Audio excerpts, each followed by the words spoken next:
नमस्कार, रुपालीज किचन कट्ट्यामध्ये तुम्हा सर्वांचं पुन्हा एकदा स्वागत आहे। बर्थडे असो की ॲनिव्हर्सरी, केक हे आपले घरीच बनतात। लॉकडाऊनमध्ये मी केक बनवायला शिकले आणि त्यानंतर एक थीम केक मी घरी ट्राय करू लागले।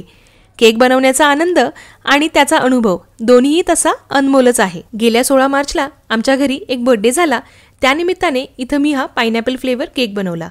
केकसाठी जो मी व्हॅनिला बेस बनवला आहे त्याचा संपूर्ण व्हिडिओ आपल्या YouTube चॅनलवर तुम्हाला पाहायला मिळेल। बाजारामध्ये वेगवेगळे प्रकारचे तसेच थीमचे केक टॉपर्स मिळतात, पण या केकसाठी मी केक टॉपर घरच्या घरी अगदी स्वस्तात मस्त बनवला आहे। आजचा व्हिडिओ तुम्ही शेवटपर्यंत नक्की पहा।